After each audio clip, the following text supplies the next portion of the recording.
guys. So I don't know if it's really a good time to go live or not, but I'm waiting for my daughter to get out of gymnastics, so I figure I'd at least try since I'm sitting here anyway. I have a complete migraine. What's up with you? Hold on, y'all.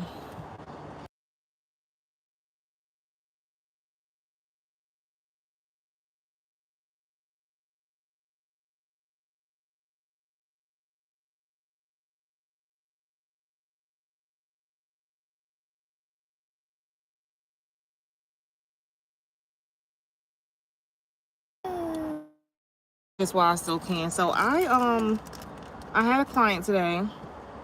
I let her pick out the movies that we were gonna watch because it was a long service, a long appointment. I'm so worn out. But I let her pick the movie. And I think it was the first movie she chose. It's called Premonition. And Sandra Bullock is in it. Nia Long. And I forgot the husband guy name, but I'm gonna be brief.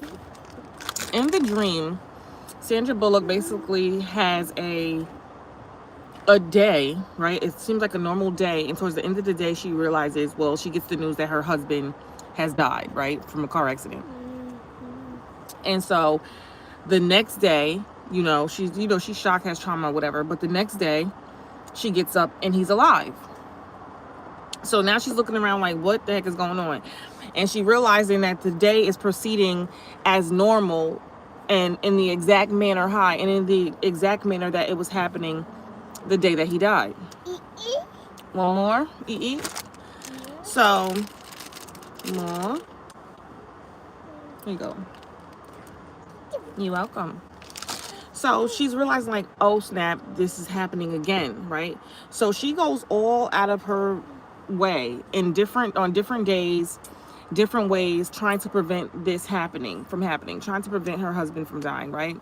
The more the days go by, the more information she gets. She realizes he was having an affair. She even starts, I guess, one time of him being alive, she kind of like tells him like, oh, you should like I had a dream or something. I had a vision. Hi, y'all. I had a vision or a dream that something bad was going to happen to you, whatever. So he's just like, I guess he takes heed and he ups his life insurance policy, all of this, right? So everything that's happening is making it seem like she's the one like doing it because she's telling everybody that this is about to happen. Hi, Micaiah. She's telling everybody it's about to happen, and then when it does, like they looking at her like, dang girl, greedy girl. Here. Basically, she tries to avoid it. She tries to do everything she can so her husband doesn't die, right? So here's why I'm telling y'all this. Why I'm telling you about this movie. It gets to the point she starts tracking his steps. Like she even goes to the scene, to the I don't want to say the crime scene, but basically the scene of where he lost his life, right? He gets into like this freak accident, and so what she sees is a mile marker. I don't know what it's really called, but it's like when you reach a certain mile. So it said 220 mile, like 220 mile, right? This reminded me of when like God had brought back what are y'all talking about? God had brought back what happened with me going to get my God ordained spouse and going to quote unquote save him. Like the Lord told me like that if I didn't go and aid him in coming back home, like he would not live, right? So seeing this scene reminds me of that. So I'm like, oh snap. So I saved the number. Can you get down? What is I'm telling y'all, I don't go through none of this until I go live. She was chilling. Here, go sit. Go sit down, get the rest. Go eat. Go eat. Go eat. Go eat. Yum, yum. Yum, yum. Go eat. Right here. Get it. All for you. It's all for you. So, anyway, let me wrap this up. So, her mile marker said 220. Mine's was exit 22, and I think I told y'all that when I went to go get my God ordained spouse. Like I was asking God every step of the way, as I normally do, about everything, just to make sure I'm in right standing. So I was like, God, am I supposed to be going to get him? Like, you know, he's still quote unquote married, right?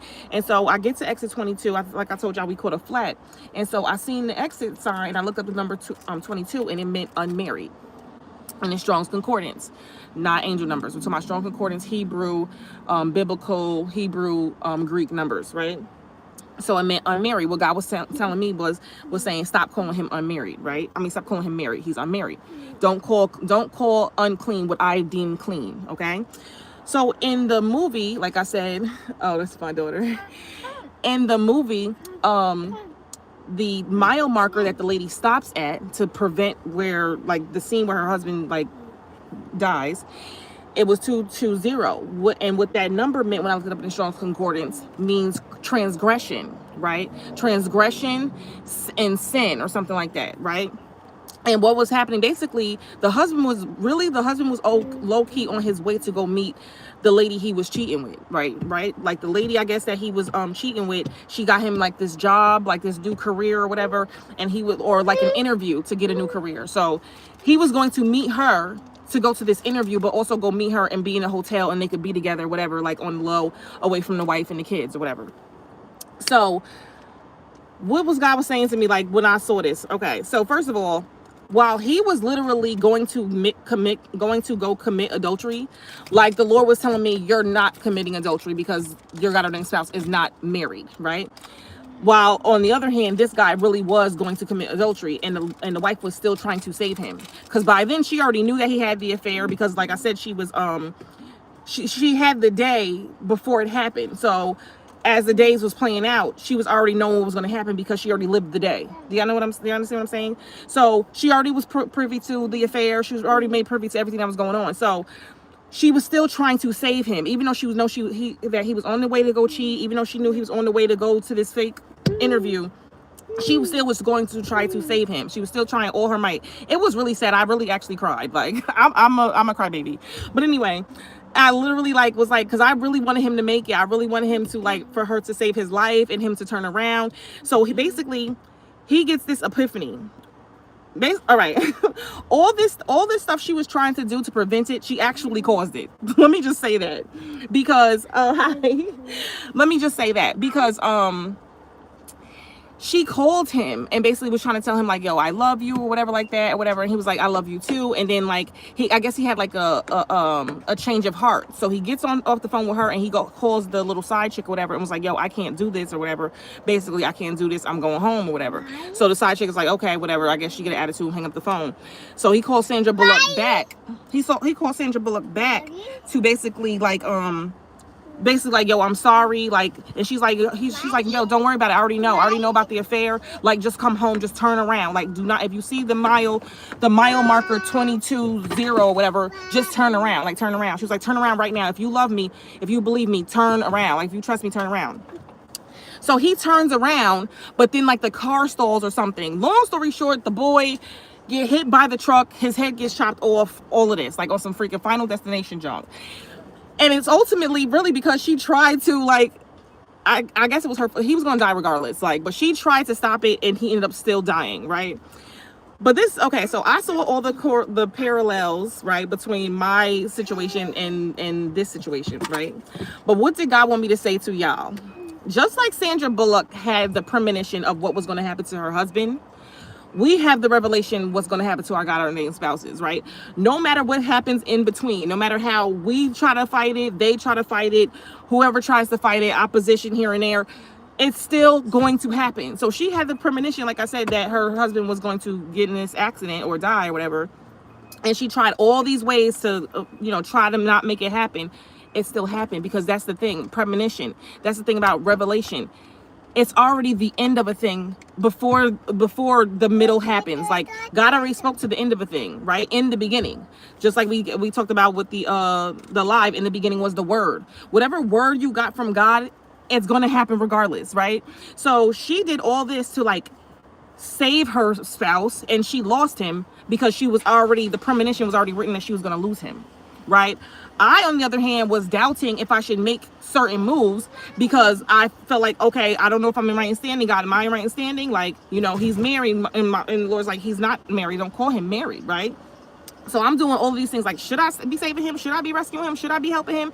And the Lord is like, yes. So all that doubting that I did, like, the revelation is still going to come to pass what God said. Even though people are fighting it, opposition is fighting it, they are fighting it, my God ordained spouse is fighting it, whatever the case may be, you got the revelation. So premonition, though, when I looked up the meaning, premonition is really the feeling or the sense of something happening, not really like the actual future, like story, like fortune telling. I don't think it's really fortune telling. It's the sense of something's going to happen, right? That's what, at least what the dictionary said. But anyway, I hope y'all understand what I'm saying. I hope I'm making sense. Like I said, I saw the parallels between my own life and the movie, but the main thing that I want to say to y'all is, like, we already got the end of the story from the beginning, from the author, right? The Lord is the author and the finisher of our faith. That's what it says in scripture, right? So, and he's the author and the finisher of our stories, of our lives, of the books, of the movies of our lives, right? He already knows the end from the beginning. He already knows how the movie is going to end, right? So we can be Sandra Bullock, they could be Sandra Bullock, anybody, whatever, want to be Sandra Bullock and try to prevent this end from happening. This end is going to happen regardless, no matter what you do. You can't mess it up. They can't mess it up. You can't ruin it. They can't ruin it. You can't stop it. They can't stop it. Counterfeits can't stop it. Witches in hell can't stop it. The devil can't stop it. It's going to come to pass. Okay? Does that make any sense? I hope that's making sense. All right, I'm getting off the live. Gotta pick up my daughter. I do have another word to give, but I'm so exhausted with today that I'm gonna ask the Lord for grace and mercy, for either strength to do the live or grace and mercy to do it tomorrow. Okay. All right. See, my time is up. So y'all have a good night. Bye. Bye. Yes, we're gonna get Sissy. Bye, y'all.